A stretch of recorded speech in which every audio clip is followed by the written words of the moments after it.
Olá, tudo bem com você? É sempre um prazer receber você aqui todas as quintas-feiras. Eu até no microfone, tô emocionada, viu, gente? Mas é porque a gente tá começando mais um Hoje Pode, é isso mesmo. Com muita informação, muita notícia, uma conversa muito aberta, muito franca sobre política, sobre dia a dia, o seu cotidiano, aquilo que pesa aí, por exemplo, na sua economia, no seu bolso, nas suas finanças. E por isso que a gente fala de política pública aqui também. Enfim, conversas amplas, abertas, que a gente só consegue ter aqui nesse espaço semanal, né? Claro, todas as quintas-feiras, como eu falei, e com muita gente importante sempre, pessoas de peso na nossa bancada, a começar por você que está aí do outro lado, nos assistindo, nos acompanhando. Eu quero lembrar também que a nossa programação vai ao ar não só aqui no YouTube, tá? Toda quinta-feira, como também no Spotify. Como você também assiste através da Rede Ita, isso mesmo, nosso canal 18.1.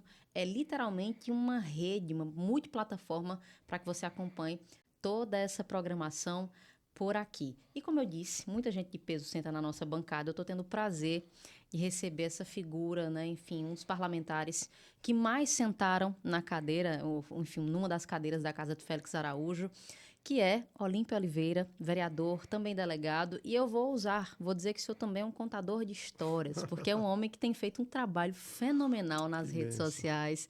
Seja muito bem-vindo, vereador. É um prazer recebê-lo, viu? Eu que agradeço, Milena, essa oportunidade de estar aqui com vocês, com o seu público, para a gente dialogar não só sobre as atividades que a gente desenvolve, mas, sobretudo, sobre esse amor que nós nutrimos por Campina Grande e que nós estamos materializando, contando a história dessa cidade que nos encanta. É verdade, vereador.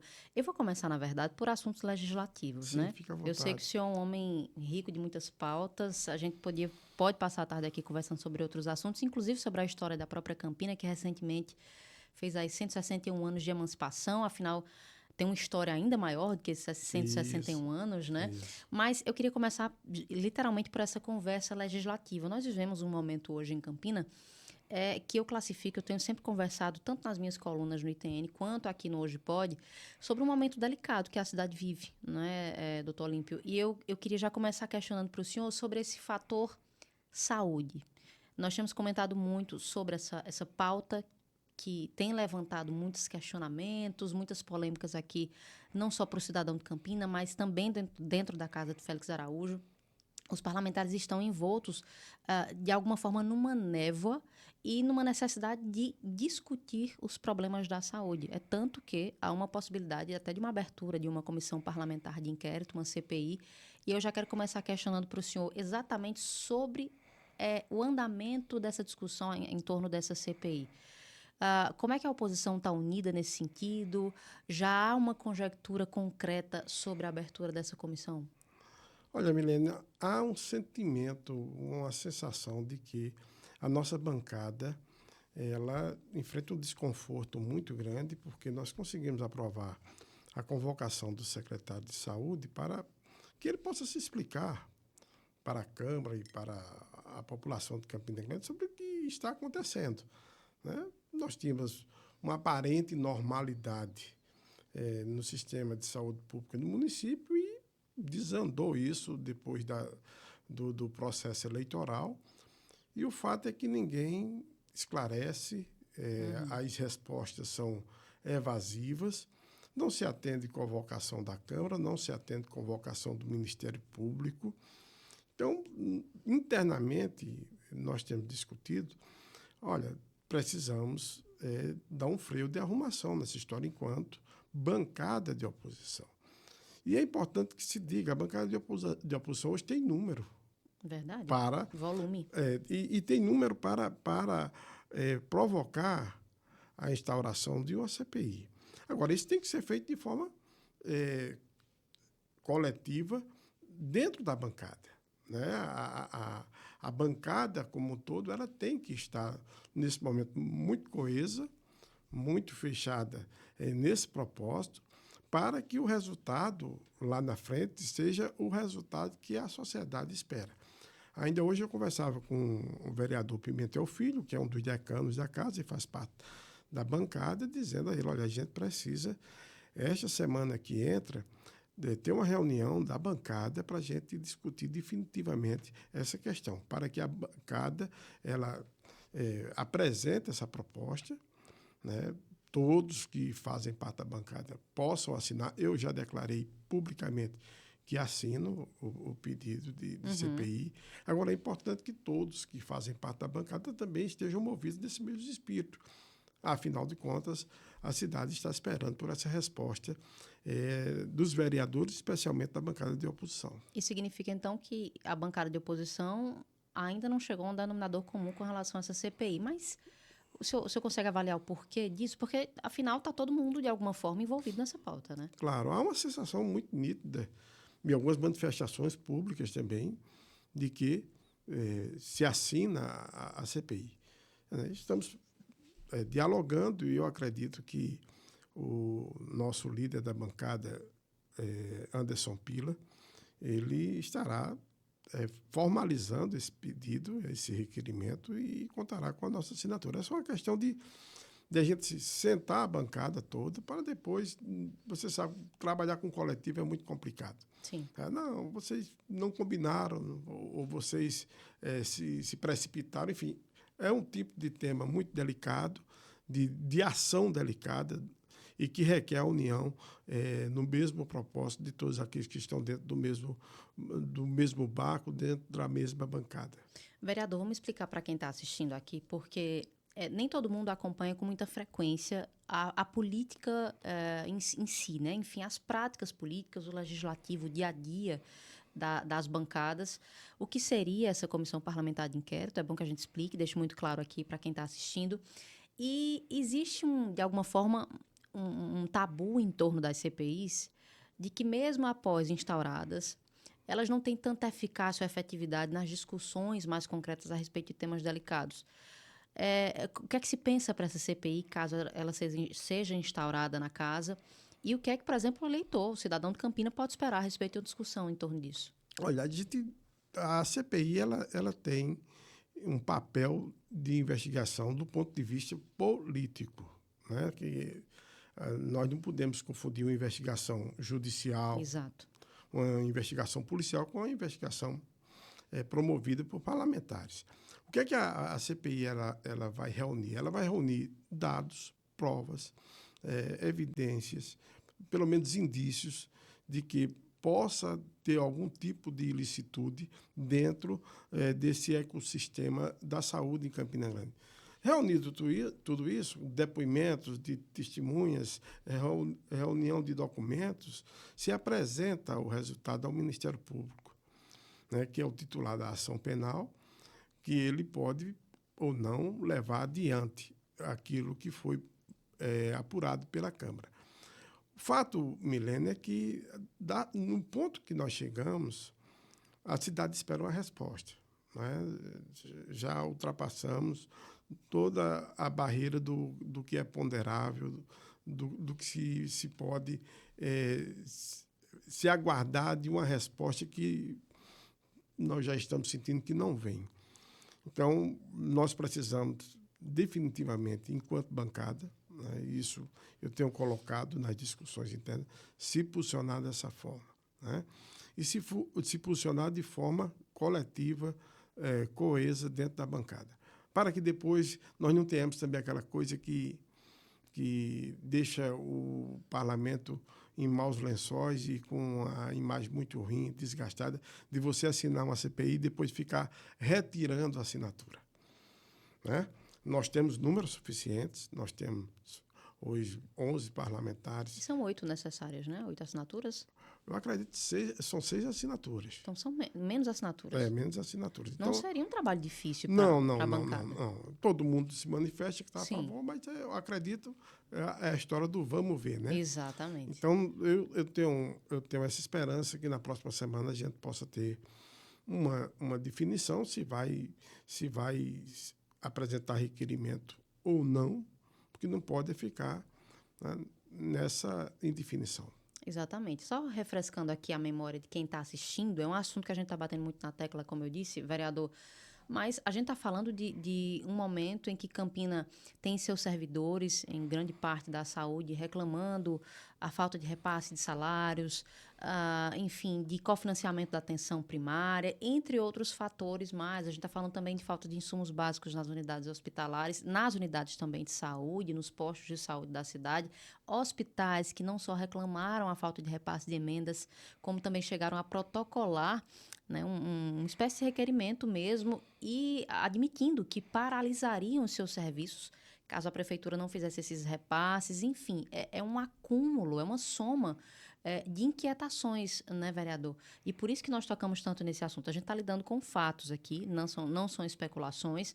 Por isso a minha pergunta também inicial ser nesse sentido. E quando o senhor fala de uma bancada que está coesa, pelo menos verbalmente, né, Isso. todos afirmam que estão unidos nesse ideal, mas que ainda não conjecturaram algo concreto. Não foi materializado. Não foi materializado. Então, quando eu pergunto aqui o que é que falta, seria, na sua opinião, a boa vontade mesmo, de todos. É isso. Não, eu acredito que não é nem uma questão de boa vontade. Né? É da liderança chamar a bancada, reunir a bancada e vamos agir.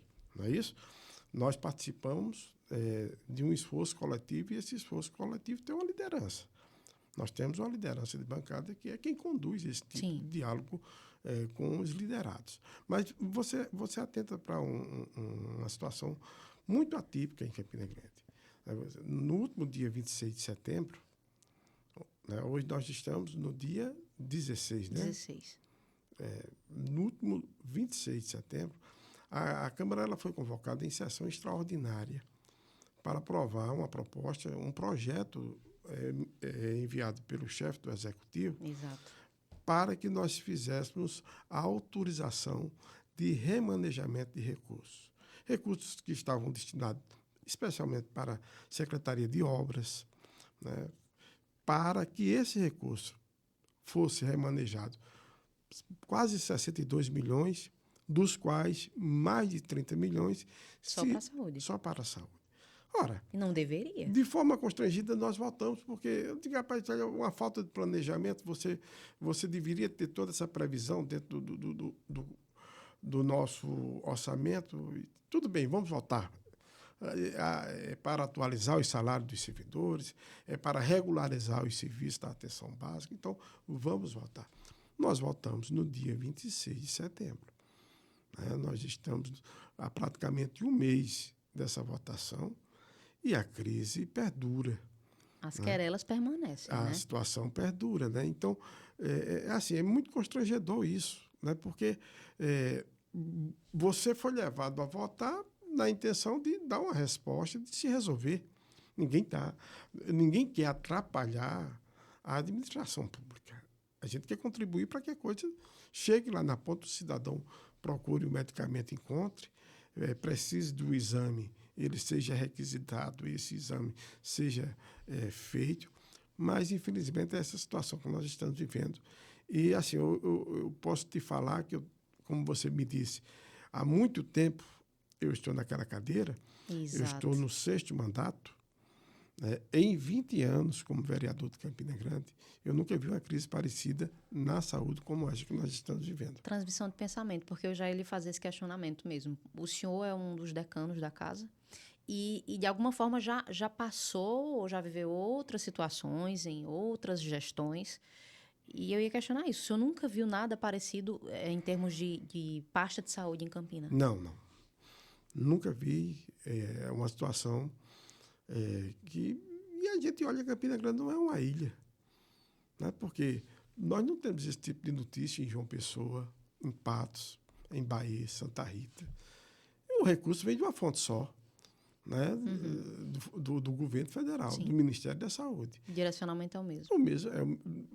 Eu acompanho todos os dias as redes sociais, os noticiários. A gente não vê servidores da saúde, por exemplo, de Cajazeiras, de Patos, de Guarabira, fazendo greve para receber seu salário. A gente não vê isso. Isso está acontecendo em Campina Grande, infelizmente. Vereador, se o senhor pudesse sentar frente a frente com o gestor de Campina Grande hoje, chefe do Executivo, e pudesse aconselhá-lo, né? Tanto, existem dois crivos aqui, 2 graus de julgamento, tanto da experiência, o senhor é um homem politicamente muito mais experiente, até por uma questão mesmo. O Bruno é um homem muito jovem, eu acho que ele é mais jovem que eu, inclusive. E também pelo seu caminhar na política, né? São muitos mandatos à frente ali da casa de Félix Araújo. Se eu pudesse aconselhá-lo hoje, de forma política, o que é que falta para o gestor de Campina Grande para que ele atente para os principais gargalos da cidade hoje? Não, o conselho que eu daria a qualquer político, não especificamente a Bruno, mas é o conselho que eu me dou todo dia. Olímpio, cuida da tua biografia. Como você será lembrado por Campina Grande depois que você deixar de ser vereador, depois de você deixar de ser político? O legado, né? Como é que você vai ser lembrado? E você cuida de como será lembrado cuidando da sua biografia. É importante. Faz todo sentido. Vereador, o senhor está falando aqui, a gente está falando de um problema, enfim, delicado de Campina e que, de alguma forma, a bancada de oposição, que é, sim, volumosa, é outra situação atípica também na casa de Félix Araújo. Nunca houve uma proximidade tão grande em termos quantitativos de número, né, entre bancada de situação e de oposição. Geralmente, nas casas legislativas, a situação é mais volumosa. E aqui são números muito parecidos, né? Temos 11 e 12 na bancada de situação, Isso. 11 na oposição. Então, a bancada de oposição ela tem a faca e o queijo na mão para, de fato, instaurar essa CPI. O que se enxerga talvez seja essa, como o senhor citou, né, a falta talvez de um convite da própria liderança que vai acontecer nos próximos dias, mas ainda não ocorreu, não aconteceu. O senhor acha também que outras questões, por exemplo, até questões eleitorais, podem estar atrapalhando o aceleramento desse processo todo? Eu acredito que não. Agora é bom a gente fazer uma observação, Milena. Uhum. Apesar de, numericamente, a gente ter hoje praticamente um empate, Sim. mas nós não temos o empate, nem sequer a maioria.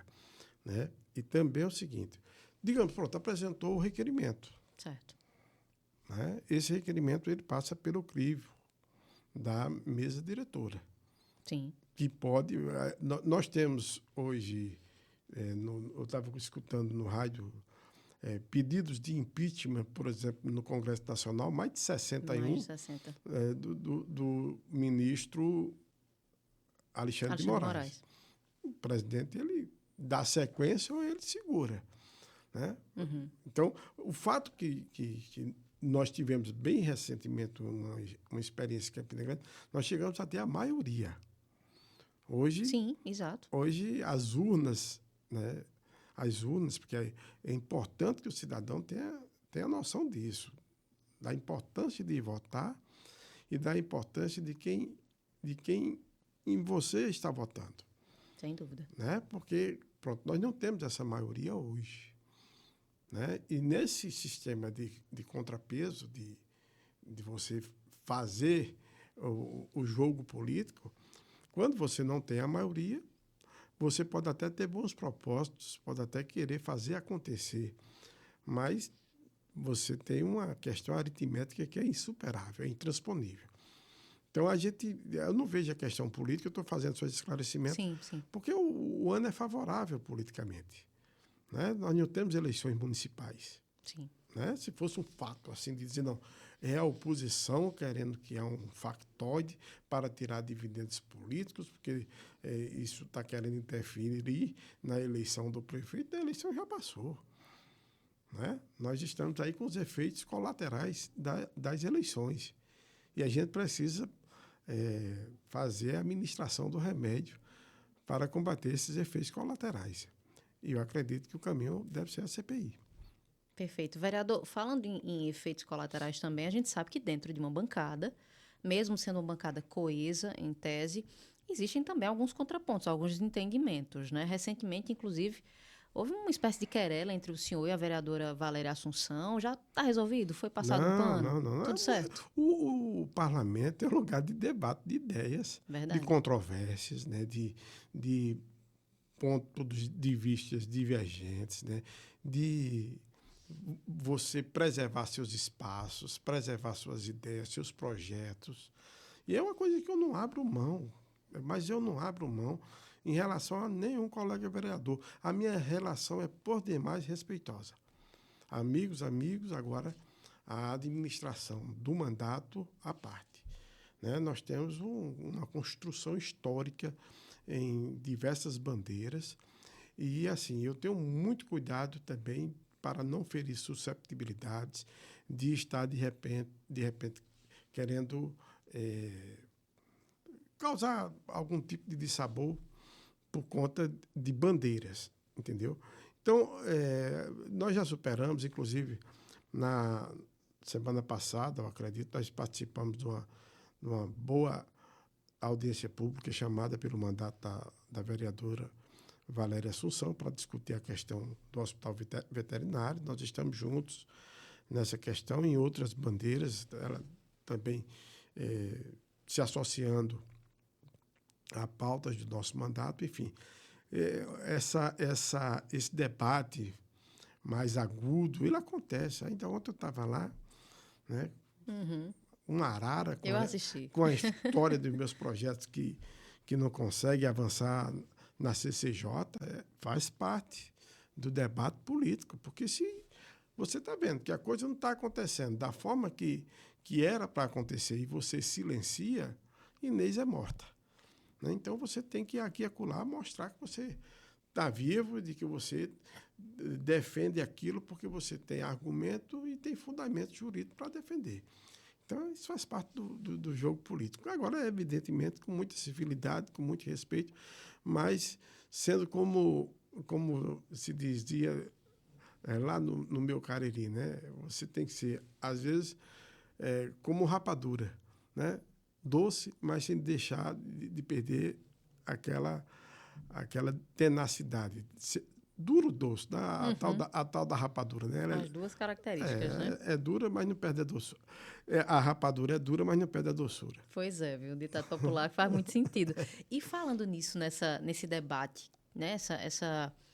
Essa coisa de controvérsias dentro da casa, enfim, na própria tribuna, na sessão de ontem também teve um calor nas emoções, né? O senhor foi citar que o governador veio a Campina, que apresentou obras, apresentou algumas questões importantes para Campina no aniversário e fez ponderações que, do contrário, a gestão municipal não tinha apresentado nada concreto, né? Especificamente na data em que se festeja Campina Grande.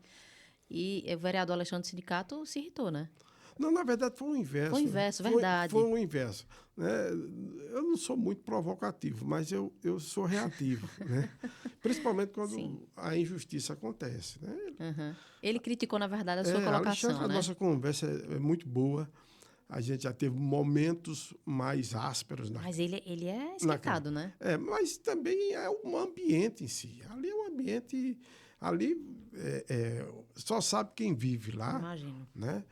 Porque tem aqueles momentos de uma temperatura mais elevada, daí a pouco vem um cafezinho, vai normalizando e toma um copo d'água e já esfria. Mas, olha, ele falava, e eu estava dando entrevista, inclusive, mas quando eu entrei no plenário, ele estava, assim, como que ridicularizando a passagem do governador, que foi importante em Campina Grande a passagem dele essa semana. O governador vai entregar umas maquininhas para o agricultor plantar feijão e milho. Aí eu tive que fazer, né, uma retrospectiva, fazer um relatório do que significou a passagem do governador em Campina Grande. Entregando, por exemplo, uma demanda antiga, eu tive lá várias vezes cobrando, que era o CAIC das Malvinas, que estava totalmente sucateado e desativado. Né? Aquele colégio foi totalmente destruído, foi colocado ao chão e foi edificada uma nova escola, que mais parece uma universidade. No Gigantão da Prata, uma reforma muito ampla, inclusive com a área para a prática de atletismo lindíssima, com pista de atletismo, com quadras de areia, uma coisa muito bem feita. No Estadual do Bodocongó também foi feita a requalificação do Estadual do Bodocongó. Nós participamos do momento de entrega de 288 apartamentos, em que o governo participou diretamente, bancando a entrada para famílias que precisam desse aporte financeiro, que com aquela entrada de R$23 mil economizada, ele já pode comprar a mobília da casa. Né? Nós participamos da reinauguração do Cine São José, da instalação do serviço de quimioterapia, que só sabe da importância disso quem tem um ente querido que precisa fazer o tratamento de câncer e muitas vezes não encontra o espaço para fazer a quimioterapia lá no Hospital de Clínicas. A ampliação do nosso Hospital de Traumas, que dá uma sustentação importante para o compartimento da Borborema, não, para até o sertão. Enfim, são obras que a gente não pode relativizar nem levar no campo da galhofa, que são obras importantes. Eu disse, olha, o governador trouxe tudo isso de presente para Campina Grande. E o prefeito, que foi que entregou no dia do aniversário da cidade. Aí ele, infelizmente, não teve como contra-argumentar. Falando do vereador, inclusive nessa postura, porque acabou sendo uma postura de defesa do prefeito, né? Ele se considerou nesses últimos dias, de alguma forma, desligado de bancadas. Disse que tinha uma certa liberdade, agora não responderia mais por bancadas. Enfim, o senhor acredita mesmo nessa liberdade dentro da casa? Não, ele mesmo ele se encarregou de desmistificar isso, né? Ele disse, não foi bem assim e tal. Mas ficou estranha essa história. Mas aí... Pergunta aí. Eu queria saber a sua opinião a respeito. Não, mas assim, eu tenho uma convivência... O senhor acredita nessa liberdade? Eu tenho uma convivência muito boa com o Alexandre, e a gente sabe, entende, quem convive, quem mora na aldeia conhece seus caboclos. Eu gosto muito desses ditos populares. Quem mora na aldeia conhece os seus caboclos. Eu convivo com o Alexandre, sei, evidentemente, os movimentos, né, e sei justamente as dores que ele vem sofrendo, as necessidades que ele vem passando do ponto de vista de ampliação, de dar resposta aos compromissos que ele próprio assumiu. Né? Isso ele não faz segredo com quem quer que seja, e às vezes a pessoa tem que falar um pouco mais enérgico para ver se consegue ser ouvido. Eu acredito que foi mais desse campo. O vereador Anderson Pila, inclusive, comentou que a própria bancada de situação, alguns parlamentares concordam até com a abertura dessa CPI, né? Enfim, e que de alguma forma isso demonstra que há um entrave de diálogo mesmo entre a gestão municipal e os próprios correligionários, os próprios vereadores da bancada de situação.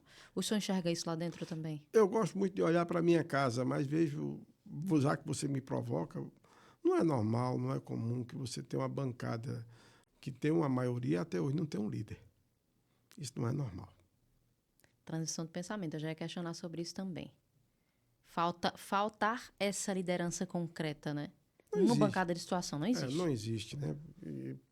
Oficializado não existe, né? E, assim, eu não queria me estender nesse comentário, mas é um retrato daquilo que está acontecendo e, às vezes, causa esse tipo de dissabor. Quando eu faço esse tipo de questionamento, vereador, eu acho que é também para, de alguma forma, entender o processo, fazer com quem está assistindo, que é eleitor, que tem direito também a ter acesso a essas informações todas, possa também fazer sua própria avaliação. Né? Acho que para muito além de especular as querelas, os problemas, eu acho que é interessante a gente também lançar esse olhar crítico e analítico com relação a quem a gente colocou lá, né? Porque é importante que se tenha essa consciência de que você acaba também contribuindo com o cenário que se coloca ali, né? Que se disponibiliza em termos de casa legislativa. Eu digo sempre, me permita... Sim, claro. Ninguém que está ali foi nomeado. Exato. Né? Foram eleitos legitimamente. Todos foram eleitos, né? E aí essa avaliação mais crítica, mais profunda, cabe justamente ao eleitor que colocou cada um de nós lá para verificar, e é importante que se faça isso. Hoje você tem todos os instrumentos, você tem uma comunicação aberta hoje nos blogs, você pode assistir a sessão da Câmara na sua casa, no YouTube, né? Ver ali como é que está se comportando. É muito importante esse processo de controle social. Né? O cidadão que fez a escolha, saber como é que se porta, saber se a caminhada está sendo coerente com aquilo que foi gerado de expectativa no tempo de pedir votos. Isso é muito importante. Perfeito. A gente vai tomar uma aguinha aqui, né? Uma certa calma, porque eu sei que daqui a pouco o vereador vai trazer outras informações para a gente. Ele está um pouquinho comedido, vereador. O senhor no plenário é mais incisivo, viu? Milena me convidou aqui, fez um arrodeio, disse, olha, a gente vai falar sobre história, tal, e entrou Tá aqui nos vendo temas. aí, Mas nós vereador? não temos temas censurados, não. É evidentemente que a gente tem que ter o equilíbrio, Claro, né, sem dúvida. para não pecar por ser agressivo, enfim, Claro. que nem precisa, nem é necessário. E não é do seu perfil, né? Isso. Vamos lá, a gente vai para um intervalinho rápido. Na volta, vamos falar ainda com o vereador Olímpio Oliveira, até porque essa semana, ontem mesmo, ele se encontrou com o secretário de Educação de Campina Grande. E vamos falar sobre essa pauta também, que é muito importante aqui para a cidade. E ainda vamos trazer algumas notícias, inclusive informação que foi divulgada quentíssima pelo Tribunal de Contas do Estado da Paraíba a respeito dos gastos com São João esse ano aqui no estado. Teve cidade que afundou o pé, viu? A gente volta daqui a pouco.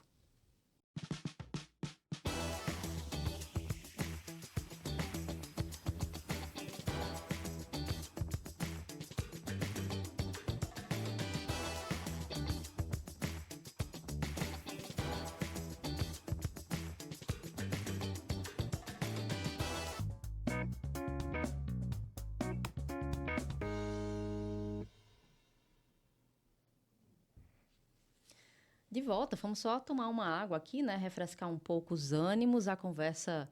Quando a gente fala de legislativo, de política partidária também, de relações dentro da Câmara, sem dúvida os ânimos eles ficam acalorados, né, vereador?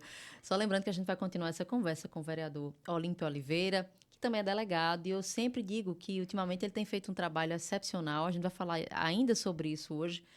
Que ele tem contado as histórias peculiares da cidade que muita gente não sabe. Tem muitas histórias, muitas curiosidades sobre Campina que eu tenho descoberto, inclusive, através das suas redes sociais, vereador. Isso é um trabalho excepcional, né?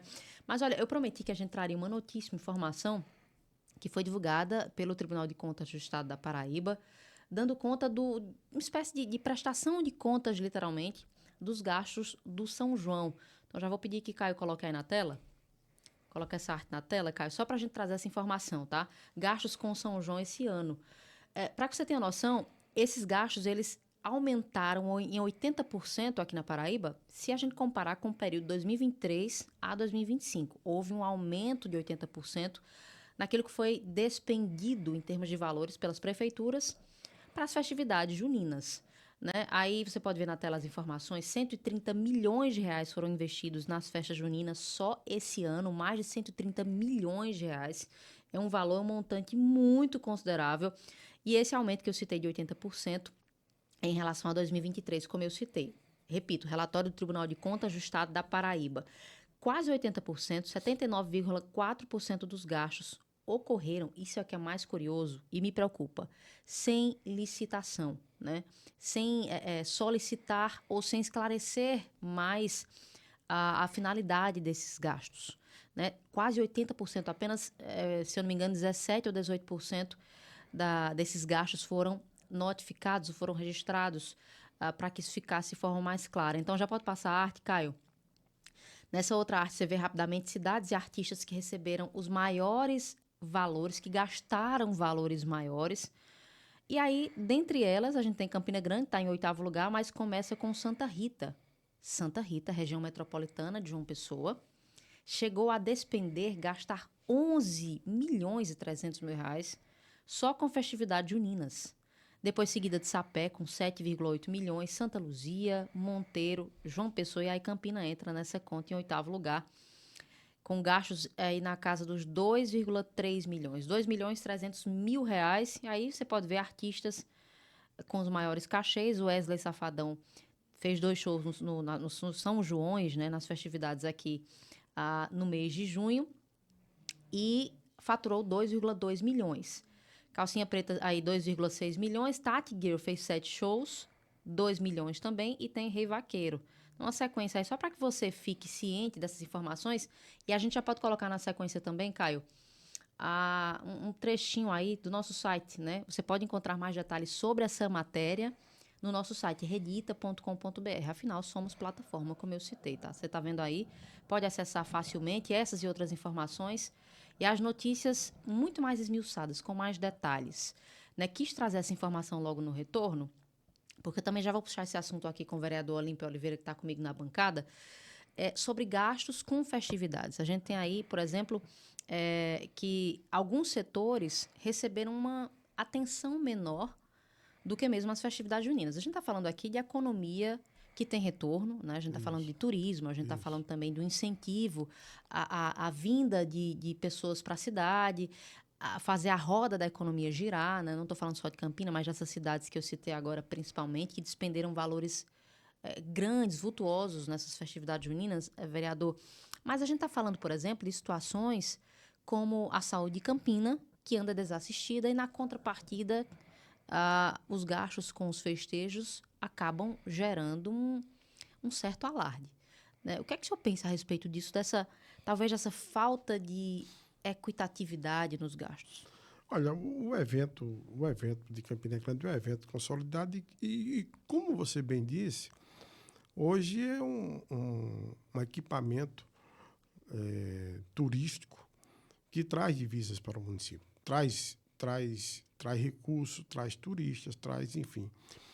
A administração pública, e eu sou muito correto quando faço esse tipo de avaliação, não é por ser vereador de oposição que eu tenho que desconhecer, por exemplo, que, veja, um evento como o maior São João do mundo, você ter 2,2 milhões de gastos, e um evento na cidade de Santa Rita, 11 milhões. Proporcionalmente, disparidade. É uma disparidade. Né? Para a importância do evento de Campina Grande. Não é isso?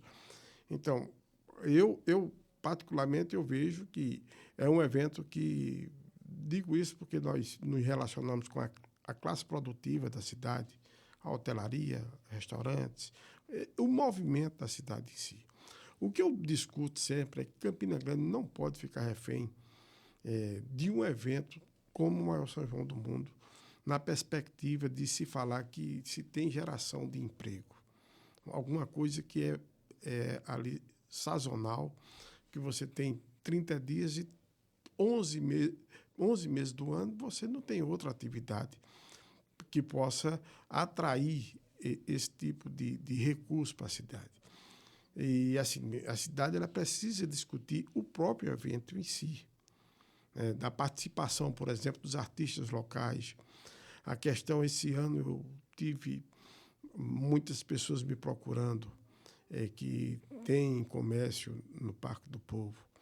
A ditadura que é a empresa que compra o evento, que determina, como, por exemplo, você tem que comprar a cerveja da marca deles, da marca da empresa, mas tem que comprar da própria empresa. Se você, por exemplo, encontrar um preço mais acessível da mesma marca de cerveja num atacadista, você não pode entrar com esse produto no Parque do Povo. Eu acredito que esses aspectos eles precisam ser repensados do ponto de vista do resgate cultural do próprio evento, né? Que o evento hoje ele está plastificado, é um evento, é um festival de música popular, né? Que passa muito longe do ponto de vista cultural. Você é contra esse novo formato, então?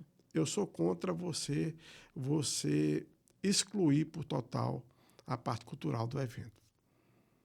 A parte cultural... A sua leitura é essa, que foi excluída a parte raiz. A minha leitura é essa. Porque quando você paga R$ 1.500, R$ 2 a um trio de forró, que aquele integrante de um trio de forró, ele está ali no alicerce desse grande evento. Começou com ele. Eu acho uma falta de respeito imensa, muito grande, você não prestigiar, você deixar praticamente... Vamos fazer de conta que ele está participando somente para dizer que está participando, sem dar esse artista local essa visibilidade que a gente encontra no evento de Caruaru, por exemplo, que ali é um evento cultural. Aí o senhor mexeu agora com a rivalidade Caruaru-Campina Grande. Não, mas para a gente falar daquilo que agrega valor, né? Eu não tenho problema nenhum de ter outras referências, né? referências, sabe? O que eu acho que precisa ser repensado é isso. Certo? Do ponto de vista de investimento, A única contradição que se tem é que a prefeitura diz que não gasta com o evento, e aí o Tribunal de Contas diz que gasta, né? Mas, para o que já foi, eu acredito que nós avançamos.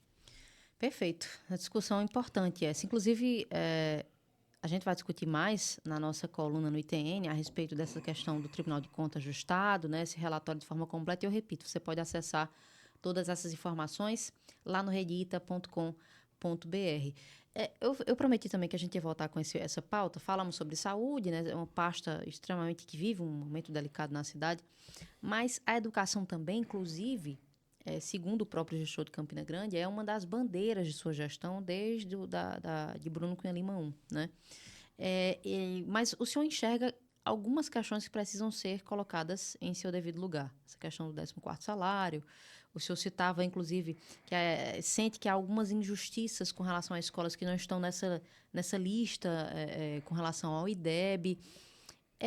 O cunho dessa sua reunião ontem com o secretário Raimundo Asfora Neto, o senhor pode considerar que foi uma reunião produtiva, foi bem recebido, mas quais são as questões principais que foram levadas? Fui muito bem recebido, inclusive não agendei. Estava na Câmara, disse eu vou lá na Secretaria de Educação tratar de um projeto importante que eu apresentei na Câmara, que é justamente corrigindo algumas distorções da lei que regulamenta hoje o 14º salário da educação em Campina Grande. Uhum. Fui muito bem recebido, inclusive ele deu uma olhada na nossa proposta, disse que gostou da proposta e que estaria passando para apreciação do grupo de trabalho que tem na Secretaria já trabalhando nessa questão. Veja só, nós temos uma distorção que a lei ela estabelece o seguinte: para você receber o 14º salário este ano, você tem que ter se superado em 20% o índice que você conseguiu estabelecer no ano passado. Uhum. Certo? A meta do IDEB, né? Não é a meta do IDEB. Ainda é outra meta. Se você tem a meta, por exemplo, a meta do IDEB, se você tem um índice de avaliação de 3%, se você consegue ir para 4%, por exemplo, sim, você tem 20%, certo? Mas se, por exemplo, você atingir a meta do IDEB, que é 5,2% para Campina Grande, você atingiu 5,2%, mas não superou a meta em 20% que você teve no ano passado. A meta anterior. Você não recebe o IDEB. Então, o que foi que isso gerou? Nós temos 15 escolas em Campina Grande que superaram a meta do IDEB, de 5,2%, mas não conseguiram aumentar a sua própria meta em 20%.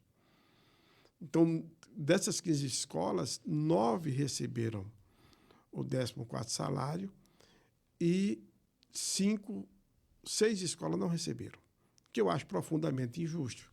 Porque qual é o parâmetro que nós temos? A meta estabelecida pelo IDEB nacional para todas as escolas do Brasil. Sim. Se você bateu a meta do IDEB, deve ser premiado. Uhum. Né? Sim. Então, o que eu tenho questionado é o seguinte: como é que uma escola bate a meta do IDEB e não consegue receber? Não, é porque ela não superou a própria meta em 20% que ela alcançou no ano passado. Não é justo isso.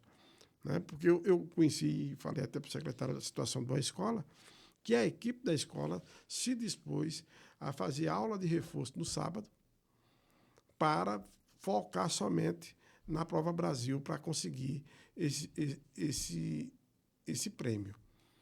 Conseguiu bater a meta do IDEB, mas não conseguiu receber.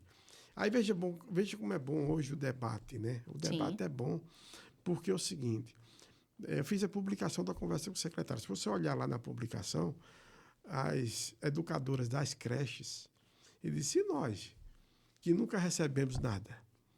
Outro problema que já veio à tona, né? Pois é. Não é justo também que a educadora que está ali na base, né? Ali, você sabe que numa creche você troca a fralda, você assume o papel de mãe mesmo. É o chão mesmo, né? E você está sem receber o 14º, porque não tem critério para avaliar o desempenho da creche. Então, com muita alegria, já vi a manifestação do próprio secretário na minha publicação, garantindo às educadoras que estava atento a essa distorção e que o grupo de trabalho vai tentar sanar esse problema. O senhor disse que conseguiu conversar com o secretário sem agendar uma reunião prévia, né? Isso. Com o prefeito seria possível isso? Impossível. Agora também tem que ser justo, viu? Porque eu tenho que ter muito cuidado com minhas palavras. Eu sempre disse isso, mas eu queimei a língua agora porque não tem 15 dias Sim. que mandei uma mensagem para o prefeito e ele respondeu. Né? Havia uma ameaça da destruição de um patrimônio histórico de Campina Grande, ali onde funcionou o Campinense Clube, na frente da Praça Coronel Antônio Pessoa, a Praça da Morgação. Sim, a famosa. Há uma escola que chegou na cidade, está se instalando ali, a gente quer emprego, a gente quer educação, mas respeitando o nosso patrimônio histórico. E por pouco aquele patrimônio histórico de mais de 70 anos não foi ao chão, se não fosse um advogado que ia chegando e percebeu que a máquina já estava pronta para derrubar. E ligou para mim, e eu liguei imediatamente para o prefeito, passei a mensagem, e ele mandou embargar a obra, disse que já tinha mandado embargar a obra, mandou renovar o embargo, certo? E a obra está lá sob a fiscalização agora. Então, eu também não posso ser leviano de dizer que não consigo falar, porque consegui, tem 15 dias. Mas em outras oportunidades tentei falar e não consegui. Pois é, né? A gente está falando isso aqui porque, em outros momentos, outros parlamentares também já conversando comigo, em outras questões, em outras ocasiões, não só aqui no Hoje Pode, já chegaram a dizer que têm tentado essa conversa com o prefeito e sentem uma certa barreira, incluindo o próprio secretário de Saúde, o Carlos Unga Júnior também, que já foi convocado algumas vezes na Câmara e não apareceu em outros momentos, né? Não chegou a responder essa convocação, depois acabou indo à Câmara, mas houve uma certa resistência nesse aspecto. Olha, Milena, eu digo sempre, a minha posição de ser vereador de oposição não é uma oposição raivosa. Né? Eu tenho adversários políticos, não tenho inimigos. Né? E para construir as soluções que a cidade reclama, eu dialogo com todos eles. Eu não quero que o prefeito seja meu amigo. Ele tem os amigos dele para tomar café, para bater papo, né? Para fazer poesia. Ele tem os amigos dele para isso. Eu quero que... com o Romero Rodrigues, várias vezes liguei para Romero Rodrigues, eu sendo líder da oposição. E ele nunca deixou de atender. Eu disse, olha, prefeito, chegou aqui essa demanda, eu estou ligando para o senhor para a gente tentar resolver, para que eu não ter que expor isso na tribuna e depois vai se resolver com desgaste e tudo. Se antecipe e resolva, resolvia. Então, eu acredito que a política ela tem que ter esse discernimento. Né? Eu não sou inimigo de... Tenho alguns adversários, mas não tenho nenhum inimigo da política. Porque eu sempre tratei a atividade política com muito respeito, sem ser desleal, não crio factoide.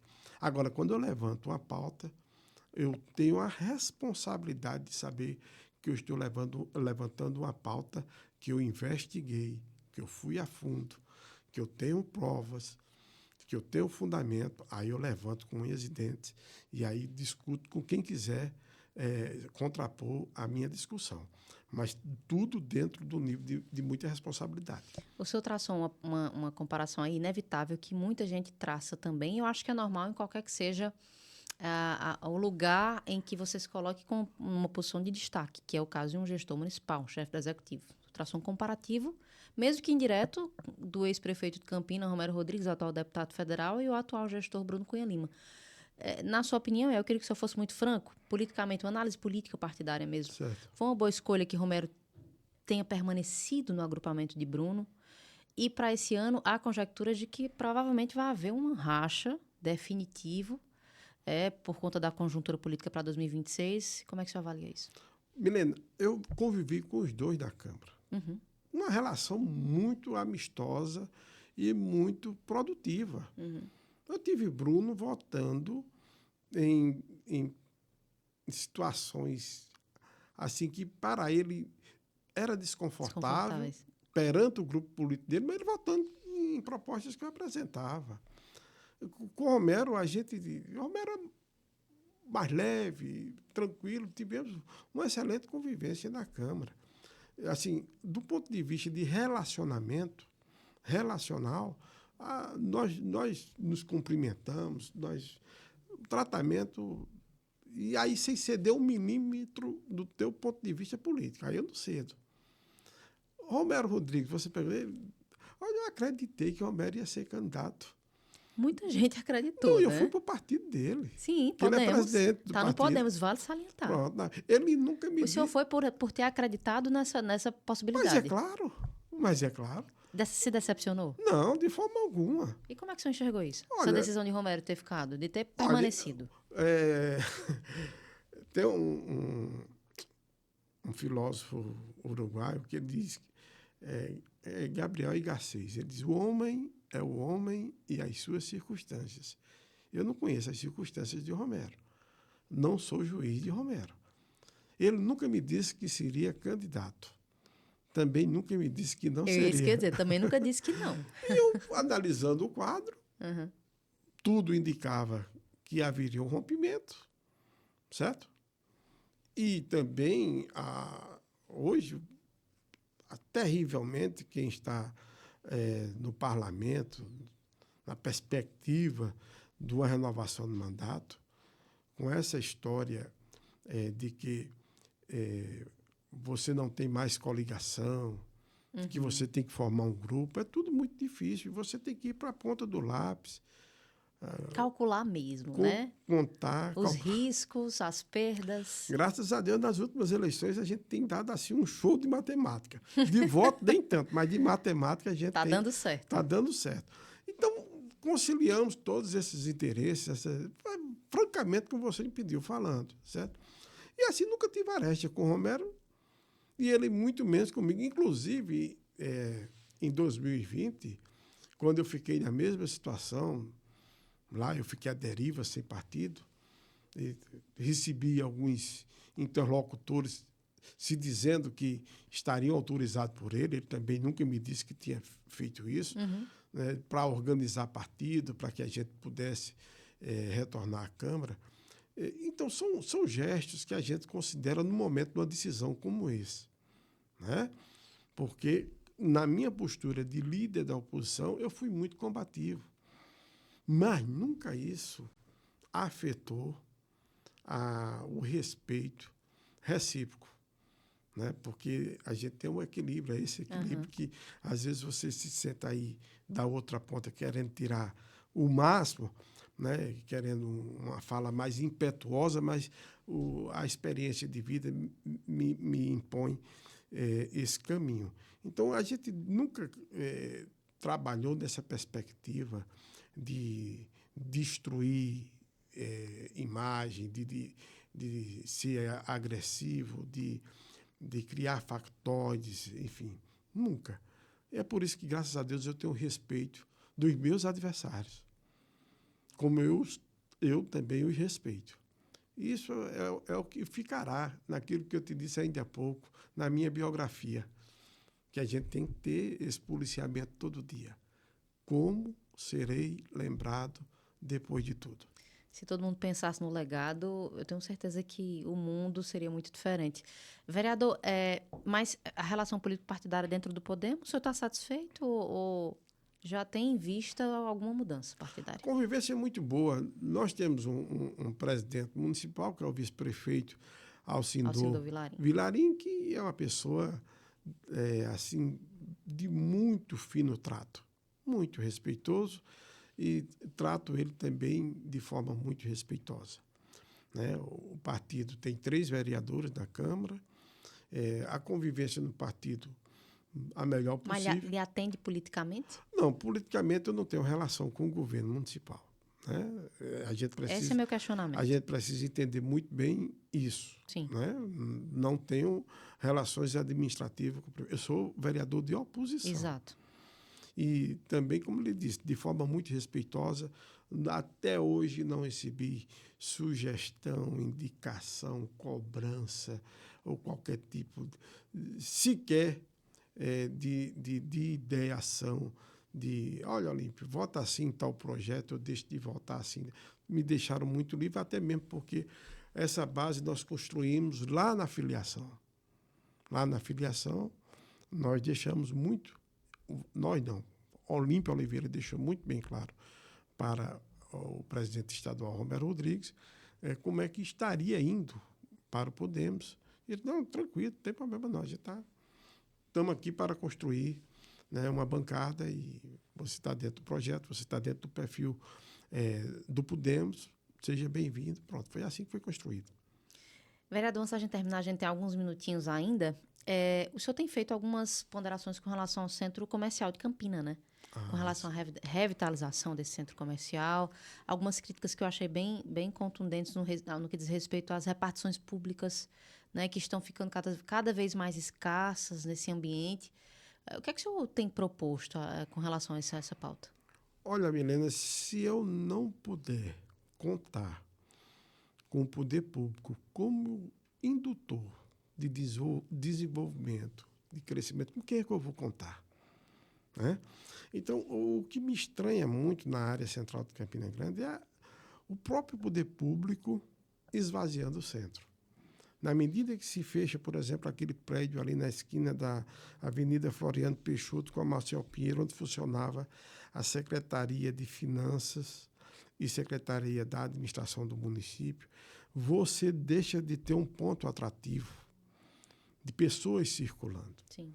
Sem falar no crime que se comete com a história da cidade, aquele edifício belíssimo, onde funcionou o Grande Hotel, o primeiro grande hotel do estado da Paraíba, o maior hotel do estado da Paraíba, na época que ele foi edificado por Vernier Vanderlei, você deixa ali ao Deus de Ará. Então, você vai fechando Fora Afonso Campos, olha que não é só política, hein? Fora Afonso Campos, fechado. Você fecha uma junta trabalhista, você fecha uma repartição ali, um restaurante popular lá, você vai desmobilizando a área central. E, além disso, você não vai dando o suporte necessário. Você deixou a praça, como a Praça Clementino Procópio, no coração da cidade, se transformar numa Cracolândia. Infelizmente. Né? Se você for com sua esposa, ela precisar, você precisar embarcar ela no seu veículo, numa das ruas da área central, você corre o risco de receber uma multa. São diversos fatores. E aí a gente precisa chamar todos esses atores que estão sendo afetados e os atores que podem apresentar saídas. E chamamos isso de uma audiência pública. Foi o primeiro passo. Segundo passo, nós estamos formando um grupo de trabalho permanente, com a participação governamental. Foi muito bom que nós tivemos, no primeiro instante, a participação da professora Tâmara Fama, a empresária Tâmara Fama, digo melhor, a Rosália Lucas, representando o Estado, estiveram participando nesse primeiro momento e já me garantiram que grupo de trabalho formado, nós estaremos juntos. Pois bem, vereador, nosso tempo realmente aqui é curto, né? Mas eu já quero agradecer demais a sua participação por ter aceitado de pronto, né, o nosso convite. O papo aqui no Hoje Pode, acho que o senhor já percebeu, é mais aberto, que a gente tem mais liberdade para falar de algumas coisas. E sempre assim, com muita sinceridade, muita franqueza, né? Com todos os convidados que eu tenho trazido aqui, tem sido muito, a gente tem tido muito essa relação, conservado muito essa relação, porque eu acho que, para além da própria política partidária, a política em si, ela precisa ser, de alguma forma, desmontada, desmistificada e fazer com que as pessoas se sintam mais íntimas desse assunto. Eu acho que a intenção maior do jornalismo político é essa. Eu quero agradecer demais a sua participação, viu? Que coisa boa. Até mesmo porque a política foi quem trouxe a humanização das relações públicas. Sim. A política, né? Antes da política tinha selvageria. Eu mandava matar meu adversário. Exatamente. Né? O meu adversário mandava trucidar minha família. Né? E aí a ciência política deu uma direcionada, né? Trouxe uma humanização nessas relações de poder. É verdade, bem lembrado, vereador. Então a gente precisa manter esse diálogo. Eu fico muito feliz com essa oportunidade, né? E já que nós estamos no Hoje Pode e tudo pode, eu posso até me convidar para uma próxima conversa para falar sobre a história de Campina Grande e os nossos causos, viu? Então, se tudo pode, hoje pode, né? Já estou me convidando para uma próxima oportunidade, porque gostei demais de conversar contigo, porque você é muito leve e nas suas colocações e sabe conduzir muito bem, nos levando para onde você bem quer. E aqui e acolá a gente tentando escapulir. Que bom, vereador. Eu fico feliz por isso, né? Mas que bom que o clima é esse e o convite já está mais do que feito. Muito Uma bem. conversa só para a gente falar sobre a história de Campina. Não é bom? Como eu disse, é muito bom, né? E É. recentemente Campina passou por um processo aí de festejo mesmo. São 161 anos de emancipação política, mas a história de Campina é muito maior que essa, né? Antes desses 161 anos, a gente tem uma história também que a gente pode tratar aqui com mais calma, mais tranquilidade, em outra oportunidade, mas o convite já está mais do que feito. Vou ter muito prazer em recebê-lo, vereador. Agradeço por demais. Muito obrigada. E obrigada a você também, que nos acompanhou até agora. Eu quero já lembrar para você que esse episódio vai ficar aqui no YouTube, também no nosso canal no Spotify, lá no Itacast. E é sempre muito bom receber você. Até a próxima quinta. Tchau, tchau.